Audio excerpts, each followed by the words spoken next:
Hey everyone, welcome back to another Cultivated Culture expert interview. Today I have Jenn Swanson with me. Jenn is the pathologically positive career coach, and she has been helping people land jobs in one way or another for about 25 years now, which is pretty crazy. So Jenn, thank you so much for joining me. I really appreciate it.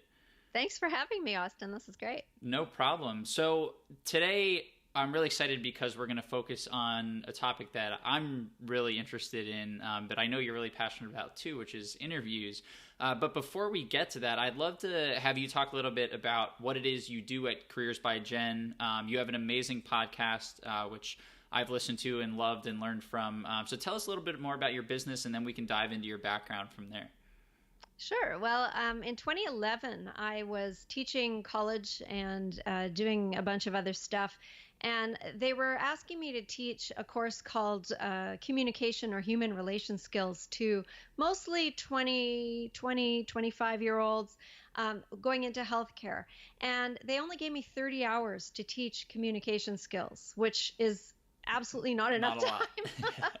So I was frustrated and I decided to start a blog, but I thought blogs were just for moms talking about their kids, which didn't excite me very much. And then I found Pat Flynn. I don't know if you know Pat Flynn, but I found some pretty amazing online people and discovered that there was a lot more to online stuff than just moms talking about their kids. And so I started a blog, and then very shortly after that, I met one of Pat's good friends, Cliff Ravenscraft, who's the podcast Answer Man, and got into Cliff's mastermind group and launched a podcast in December of 2011 that started out being called Communication Diva, which was all tongue-in-cheek.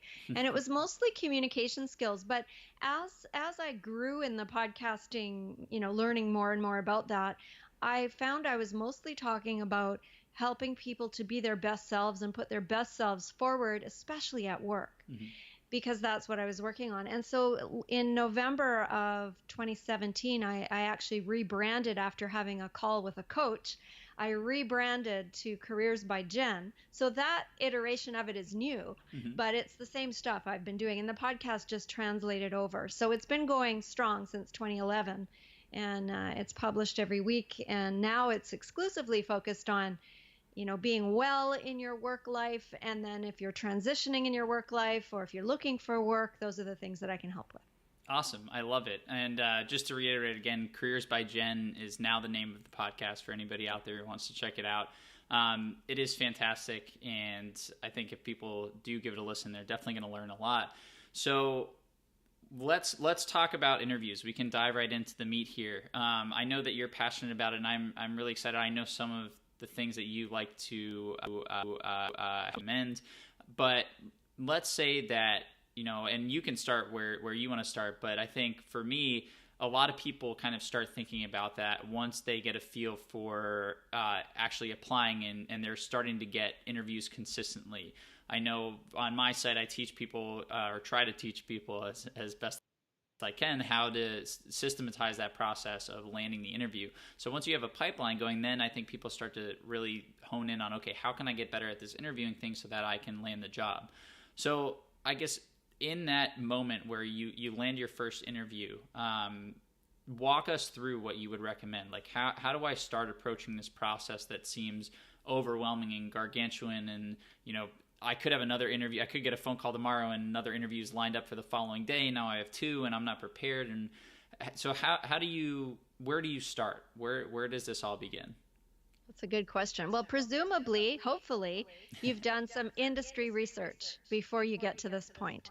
And by industry research, I mean you've really looked at this company that you're going to walk into and have an interview or do it virtually, depending on how they interview.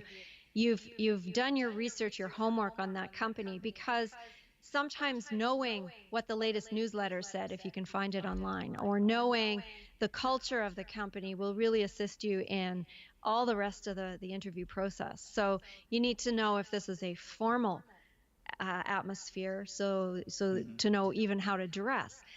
You need to know what language to use. You need to know if it is an informal place. And if it's a really informal place, you want to dress nicely, but maybe you don't want to show up in a suit. So there's different different things that you can glean just from doing the research before you ever step into the place. That's the first place I would start.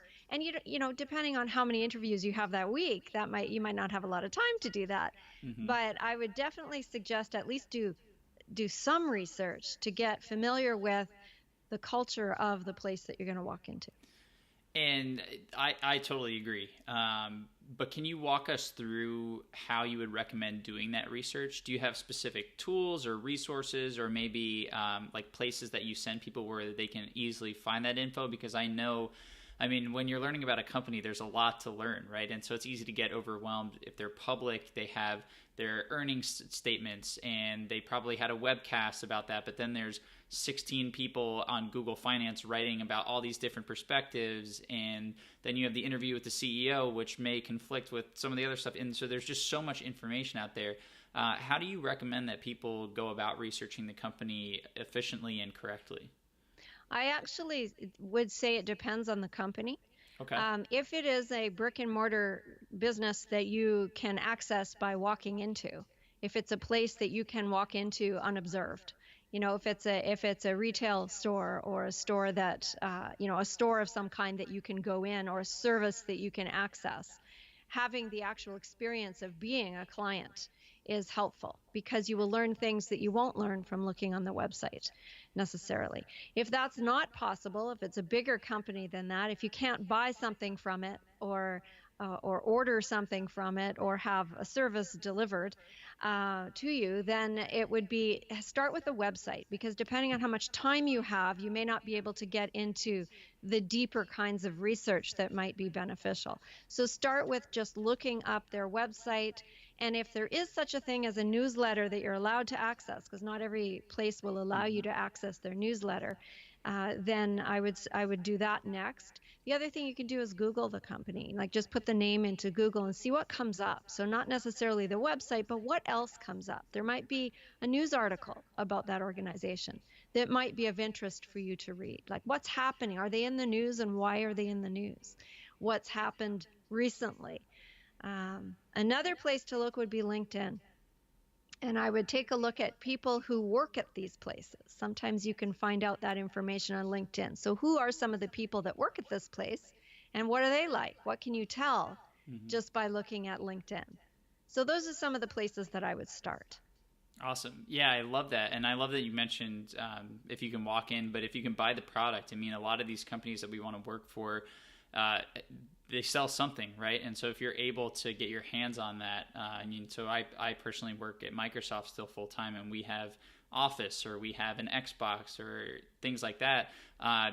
That's a great way to get started. The other thing that I've found can be really helpful is by speaking to customers as well. So if you're not comfortable spending a couple $100 on an Xbox, or however many dollars on Office or whatever, you can go find people who have done that and survey them, and then collect your results, and that will give you an understanding of how they're perceived by their customers. And that also gives you a lot of ammo when you walk into the interview room, because you'd be surprised at how many people who actually work there aren't as in touch with the folks who are actually purchasing their product. So that's awesome advice. I think that's great. So we've researched the company. What's next? What am I doing now to make sure that I'm all set to turn this interview into an offer? You need to be prepared with your documentation. So you need to have at least 1 or 2 copies of a resume. Now, a lot of companies now are doing online application processes, so that's fine. But you also need to have a hard copy resume. And if you have, some people ask for a resume that's compatible with the automated tracking systems that are out there now, the computers that scan your resumes and pick out the keywords and accept or reject for future for further investigation. Those have to be sort of basic, straightforward, not fancy looking resumes. But if you're going into an actual interview, you can bring your pretty resume if you have one. Your one that looks a little flashier, depending on what kind of industry. And again, you want to match what your resume looks like, if you're doing that, to the kind of company that you're walking into. So you can have at least a couple of copies of that with you. You need to have your references, a list of references handy.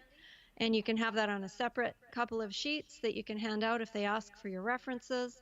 And anything that you want. If you have a portfolio, depending on the company you're interviewing for, you might have a portfolio with things in it. Maybe you wrote a book.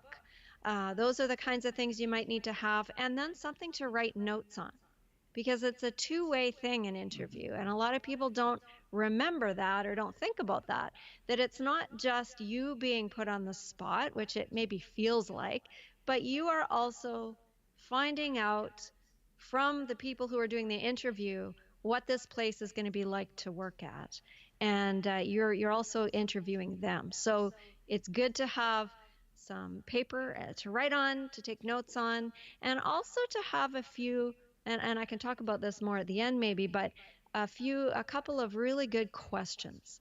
You Hmm. might end up dreaming up a question as the interview goes along, but you may also want to have some pre-selected questions in your mind or written down. It's fine to have your own notes to have with you in your folder. And I suggest people bring in a little folder so everything looks neat and organized.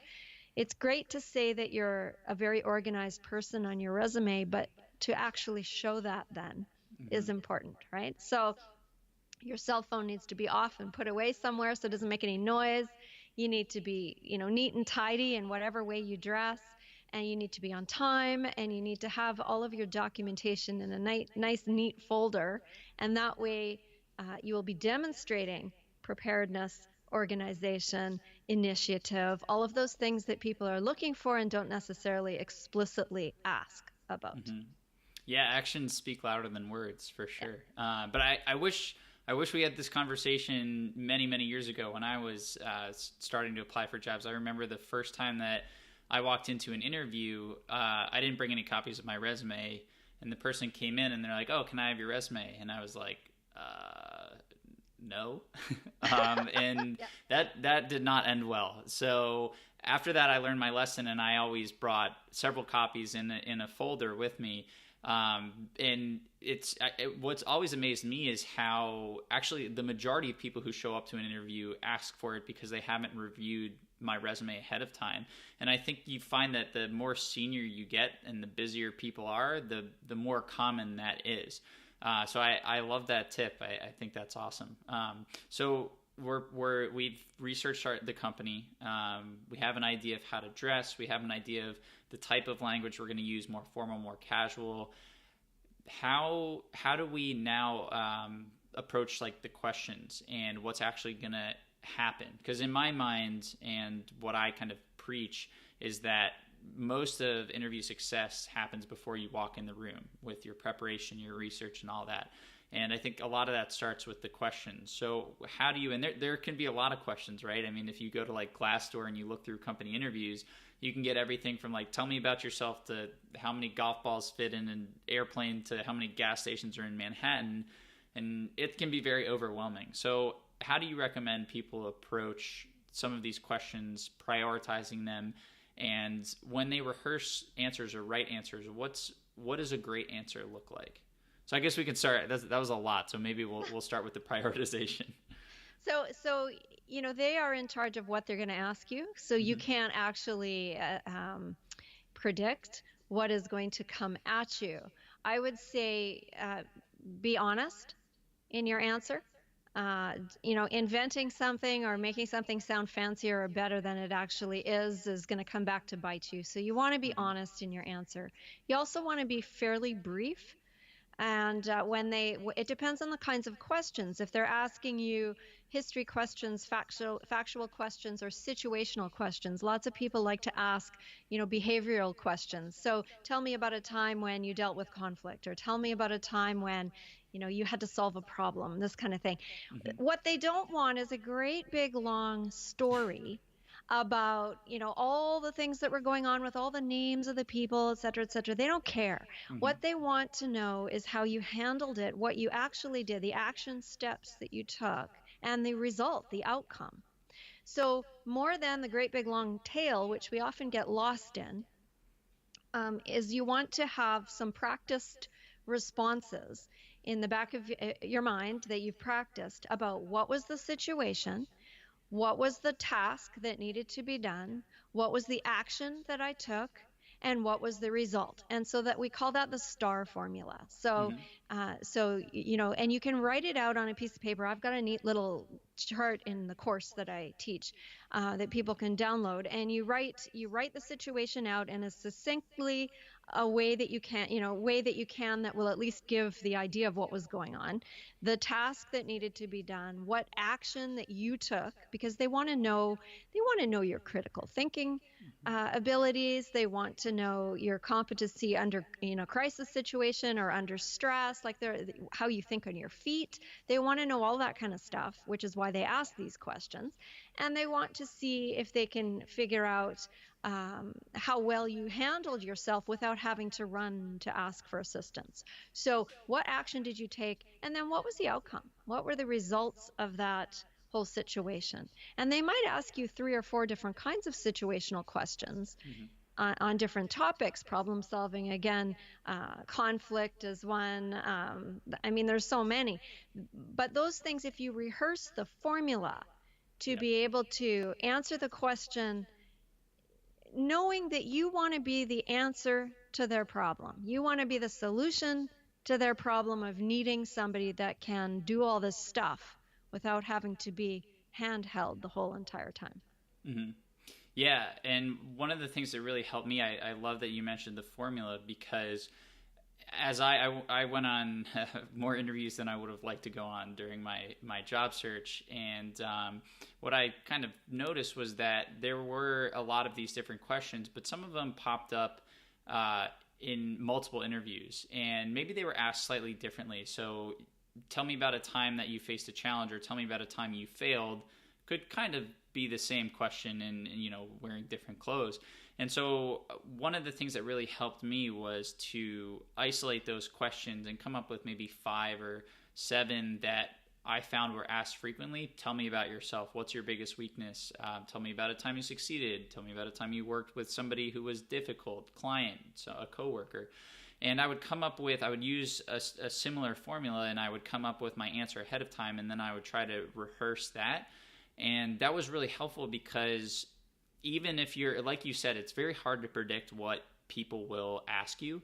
But if you have this set of 5 or 7 answers kind of ready to go, I think people would be surprised at how you can kind of pivot that answer to fit many of the questions that you'll be asked. And that really prevents, like, when people ramble, that's due to not being prepared, right? Just like you said. And also, when people are trying to make up an answer on the spot, it requires a lot of brain power. And then if you get hit with that curveball question next, like, your brain power is a little bit sapped from just trying to answer the basic one before. So I love the STAR formula. I love that you have a system that we put against the questions. Is there anything else that people should be doing ahead of time besides they research the company, they prepare for some of these questions using that STAR methodology? Is there anything else that we need to be? We print out the resume copies and know how to dress as well, but is there anything else that they should be doing before they kind of hop in their car and head off to the interview on the big day? They should. I'm just trying to think. There's many things that I would suggest. I'm just one of the things I would think about is that you are on from the moment you get out of your car. If you're in a car, or you get off transit and you're on the property of the company, you are on. Hmm. So how you treat the reception person, Yeah. how you treat the door person, how you treat anybody that you encounter as you walk in, go up an elevator, etc. Everyone is potentially interviewing you. Hmm. So I would be aware that you need to be on. You need to definitely, one of the things that I keep hearing over and over again, I do a lot of youth interview workshops with the local library and the government employment agency in town, and we do a program called Rock That Interview, and we teach Nice. young adults, students, high school and young adults, about interviewing. And one of the things that the employers that we bring in always say is, don't have your coffee with you. Have your coffee before you get to the interview. I Yep. don't know. We're on the West Coast. Everybody has coffee everywhere you go. Oh, 100%. 100%. So even if it's water or coffee, whatever, don't have it in hand when you walk in because and I always ask why. Why does that bother you? I know the answer, but I want to hear it from these employers. Every single time they say it's rude.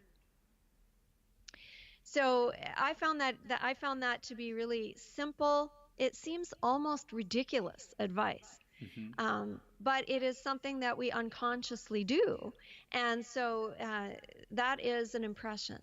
And so think about, before you get there, think about the impression you want to make. What are you going to carry with you? What is that folder going to look like? What is your outfit going to look like? Like that, even if it's not fair, people judge us on our appearance Hmm. all the time. And so, how you have control over some of that. You don't have control over a lot in an interview, but you do have control over several things. One of them is how you behave when you walk in the building, and how what you carry with you, how prepared you are. And so those are the kinds of things to think about well before you get in there. Hmm. And then start having to answer questions. So there are quite a few things to think about. Definitely, and I think it's really interesting that you mentioned whether we like it or not, we're being judged, right? There was an interesting study that came out. I found it because somebody asked me about optimizing their LinkedIn profile, and I was doing a little research, and it turns out that your picture on your LinkedIn profile can be one of the most important things on there. And basically, what the folks in the study did was they had a couple groups, and they showed people pictures ahead of time before they met people, and then they just had people meet people without showing the pictures, and they basically found that it's crazy that their data showed that it was something like 10 milliseconds a decision was made about whether this person was liked or not. And they showed that even after 60 days, that first impression still could not be overturned, which is crazy and mind-boggling. And if you told me that without like having like it in a study in an abstract with like an actual institution behind it, I would have told you that you're nuts. But it's really true, and so that's totally critical. As is being always on. Again, I interviewed somebody else who they were more on the success story side, and they had tried to get in with this company in LA for the longest time, and they were applying and they were sending emails to people and nobody got back to them. And finally he said, you know what, I'm just going to go. And so he brought his resume and he showed up at the door and he opened the door and there was somebody kind of just getting the mail. And so he just walked up to them and said, hey, I want a job here. I will do anything. Here's my resume. And the person turned out to be the CEO.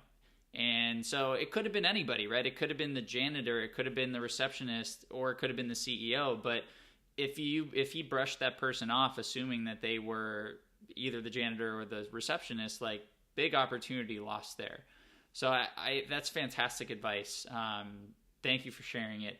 And that's a great segue into the actual interview itself, right? Stepping into the room, or since we're always on, from the moment that your interviewer and you kind of make eye contact, that first impression is happening.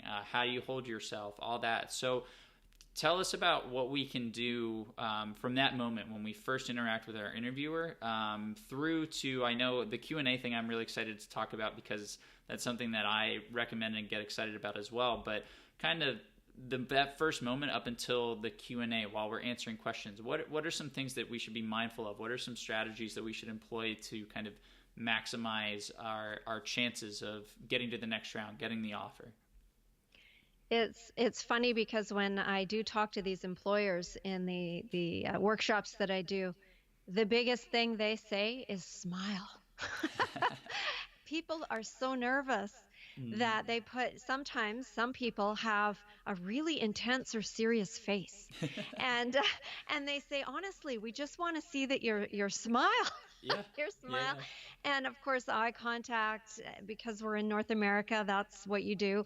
It may be different in different cultures. A handshake And we actually practice and go around with the youth and shake their hands and make sure everybody practices, because not You get the everybody wet knows how noodle to do that. sometimes. Yeah, no, look you in the eye, say hello. Hmm. And if it's more than one person doing the interviewing, then it's good to remember their names, so repeat their name back. And if there's a panel, I've been in an interview situation where there were a dozen people in the room. Talk about intimidating. Yeah, no kidding. I actually asked if I could take names, and I sat down and I wrote their names down just so that I could remember, with my extra paper that I had in my folder, so I could remember the names of these people, so that if someone said something, I'd say, thanks, Kathy, that's a great question.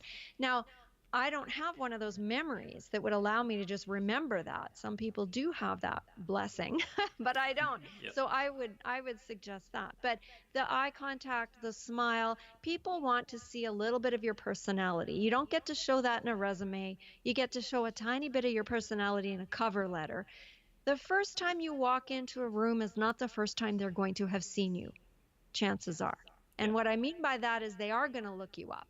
They're going to Google you. They're going to look at your social media. They're going to look at you on LinkedIn. They're going to have seen your face already. If you have, like me, a podcast, lots of people will listen to my podcast, or if I have a video on YouTube, they'll go and they'll watch that first. Employers are doing that now.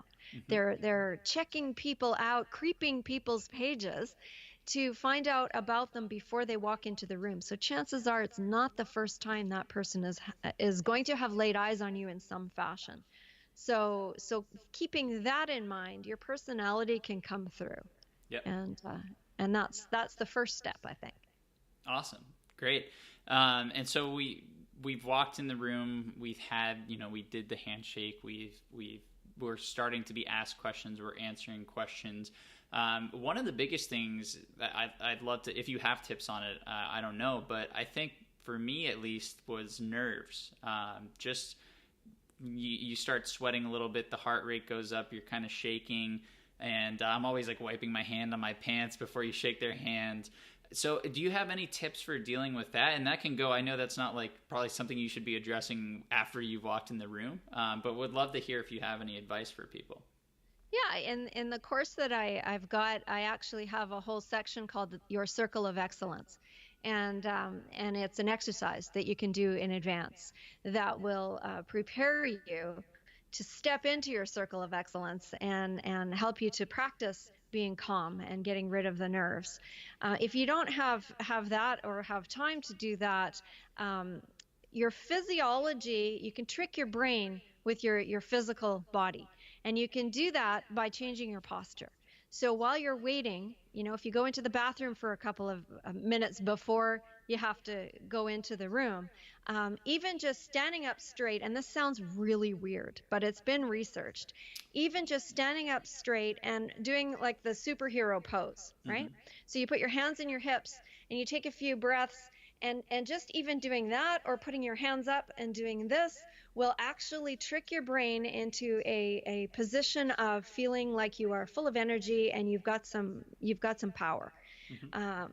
And again, it's a trick, but it tends to help a little bit with the nerves. Everyone knows you're going to be nervous. It would be weird if you weren't nervous. In fact, if you weren't nervous, that would be a signal and a red flag to the interviewer. Mm-hmm. So everyone shows their nervousness a little bit differently. They're going to cut you a little bit of slack, but it is, it's a given that you're going to be nervous. You're on display here, and so even sometimes just being aware of that can help a little bit. Remember to breathe. That's the other thing, is remember to breathe, and take your time. If someone asks you a question that you actually don't know, it's okay to leave a little bit of silence. It's okay to think and to leave a little bit of silence. And I know in our culture and our society, we don't like silence. We want to jump in and fill it. But to say, well, that's a good question, usually is a time buyer statement. Mm-hmm. That's a good question.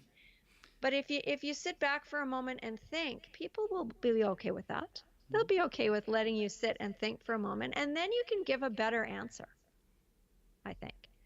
So remembering to breathe, if you want to do the physical, sit up straight, that kind of thing, Hmm. give your body the idea that you've got a little bit of control, and try not to look nervous, right? You fake it till you become it. Yep. And so those are some of the things that I would offer. Awesome. I love the Amy Cuddy power pose special there. That's Yeah, awesome. yeah.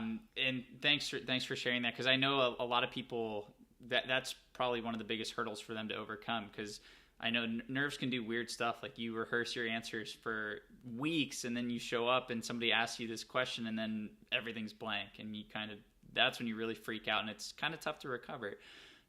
So it's awesome to have a few strategies to combat that. So now our interview's winding down, and the person sitting across the table says, Jen, I've asked you a lot of questions. Do you have any questions for me? I know we hinted at it before. How should I handle this situation? Should I even ask questions at all? If so, what questions should I be asking? How can I maximize that opportunity? Absolutely, you should ask questions Mm-hmm. every single time without a doubt. So you might have, as I said before, you might have two or three that you've chosen before you get there. And something might occur to you as you're sitting there listening to them. And as they ask questions, there might be something that you have a question about. I don't recommend asking anything about salary, about wages, I don't, about the details of the job, because you don't have the job yet and you may not have the job. But you can ask some questions that will give you more information, maybe that you're looking for. One of the questions I love that I often offer to people is, why do you like working in this place? What is the best thing for you about working here? And turn it on to the interviewer and ask Mm-hmm. them that question, because you might learn something from that. So those kinds of questions, what is the culture working here? What kind of culture is the workspace? Those kinds of questions you can ask. I have a list of 25 of them, that I find people really enjoy. You can Google things too. You can look it up and ask. Put it into your search engine and see what questions come up. There are lots and lots of options out there. I would stay away from the exact details of the job, but you might ask, is there a big company turnover here? What's the longevity rate for people here? Those kinds of questions are perfectly legitimate and will give you real answers, because again, you're trying to decide for yourself if this is a place that you would like to work. Mm-hmm. Maybe Where, you already know that. I yeah, would say, where we yeah, spend, like, what, 40, yeah, 50 hours of our week times 50 weeks a year times 30 to 35 years of our life. I mean, it's where you work is a lot. I mean, it's very important that you get these clarifying questions ahead of time. And I don't know if you've realized this, but in my opinion, I think, well, sometimes I see that maybe there will be a red flag in some of these answers, but candidates sometimes choose to overlook that because they think, well, it won't affect me, or I just really want this job, and I'll overlook that one piece no matter how bad it gets. But jobs are kind of like relationships. If something's a slight red flag or a slight annoyance in the beginning, like, that's only going to grow as time goes on. So this is a great way to assess that, to diagnose it, and don't ignore the gut feelings, I think is the takeaway. that's huge. And the other thing too is, if you are able to, if your nerves aren't in the way too much, if you are able to pay close attention to their body language.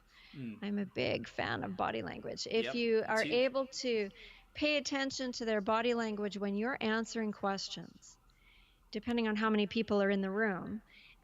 If you're answering a question and you notice that somebody maybe has more they want to ask, or you notice a hesitation, or there's something, if you don't get a chance to address that until they ask you if you have any questions, then one of the questions that I think is a really good question to ask is, was there anything in any of my answers today Mm. that you would like to have asked me more about? And that might allow that person to circle back and say, yeah, when you said X, I wondered about Y.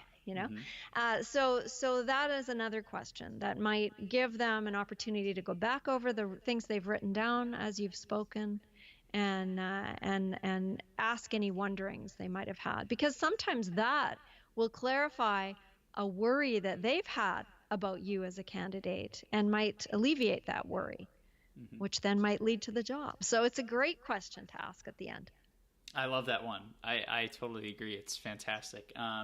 And once the questions are over and the interview is over, I like to follow up with a thank you. But I'd love to hear your thoughts on thank you notes. Are they worth it? How to approach them, and again, how to make the most out of them.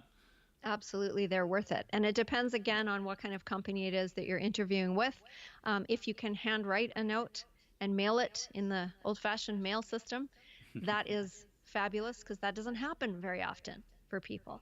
If you email it, depending on what kind of industry it is, if it's a tech industry, if it's something where someone would open a video and watch a thank you video, Mm-hmm. even better. If Yeah. it's a marketing company or something like that, get a little bit creative.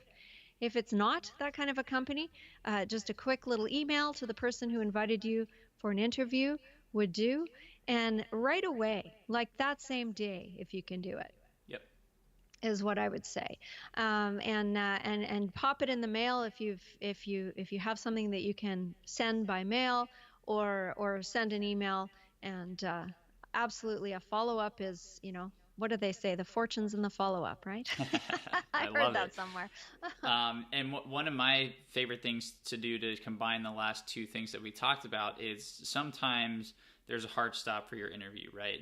And you have many questions that you want to ask, but you only get answers. Because also, when you ask people an open-ended question, thought-provoking questions like the ones that you mentioned before, like you're going to get a real answer. You're not just going to get a one-liner. And so that takes up time. And I think that's a fantastic opportunity to continue the conversation in the thank you note, because, again, building relationships with people, getting somebody, as cheesy as it may sound, but getting somebody to like you and building that positive association with them is huge. And so if you're able to stay top of mind by following up and asking questions, that's fantastic. So if you only get to ask 2 or 3 of the questions, but you had 5, maybe say to them in the interview, I know you have the hard stop. Do you mind if I get your email so that I can follow up? I just had a couple more questions. I really loved the answers that you had, and I wanted to get more info. And then you could pop them into the thank you note, and people really, really appreciate that. So I agree with you. Thank you notes are an absolute must. So Jenn, you mentioned this course that you have a couple times, and I want to get more information on that. But before we talk about that, we've talked through a ton of stuff, and there's a lot of info there. And sometimes, when you watch one of these, you tend to take out 1 or 2 things. So in your opinion, what is the number one piece of advice you have for people who are interviewing at companies and want to turn more of those interviews into job offers? I would say you need to know yourself pretty well. You need to know your own values and be able to write them down or name them. Need to know what you want in a job and what you don't want in a job, what your needs are, as far as how many hours you're going to work, what kinds of hours you're going to work, travel distance, all that kind of stuff. Know all of that stuff before you get into an interview, and be aware of the cultural fit. And if you are in the midst of it and those red flags, as you say, are coming up in your gut, you need to trust your gut, because you don't want to even if it's a fabulous job, if something is telling you that this isn't going to do for you, Mm-hmm. you need to trust that, because another interview will come along. There'll be a better job that will be more suited to your values and your beliefs and your needs. Mm-hmm. And if you're able to trust your gut, then it will serve you best in the end, I think. Definitely. I think one of the biggest mistakes you can make as a job searcher is just taking a job for the sake of taking a job. Too many people out there, because it's not easy, right? You and I both know that when you've applied to hundreds of companies and this one finally offered you the job, it's very easy to say, yes, thank you, finally. But if something is off about it, there will be another opportunity. So you do have to have faith and know yourself, which is fantastic advice. So Jenn, thank you so much for sharing everything. The advice was fantastic. If people want to get more of this similar advice so that they can start taking action and turning more of these interviews into job offers, tell us a little bit more about this course that you've mentioned a couple of times. Sure. So it's called How to Ace a Job Interview When You Haven't Interviewed in a Long Time. Okay. And I work with people who either have never interviewed before at the younger age range, or people who are in sort of 40s to 60s who are trying to make a job transition or get back into the workforce after a while. And so while this course would be good for anybody, that is sort of, I'm focusing a little bit on that. It's quite a long course, fully online, has some downloadable worksheet activities to do, lots of videos, and I also have a lot of links to a number of the free podcasts that I've done right in the course itself. So there's quite a lot in there, and it can be found on my website over at careersbyjenn.com, and it's Jenn with 2 N's. Yeah. Awesome. Perfect. And I hope people take you up on the offer here, because the advice that you share is awesome. And the podcast as well. If people aren't sold yet, listen to a couple episodes and I'm sure they will be sold. So the podcast is also Careers by Jenn. You can find it on iTunes. I feel like you can find it pretty much anywhere you can find podcasts. So yeah. Anywhere podcasts are sold. Perfect. So thank you so much, Jenn. I really appreciate you taking the time to stop by, and we'll talk to you very soon. Thanks, Austin. It was a pleasure. Bye.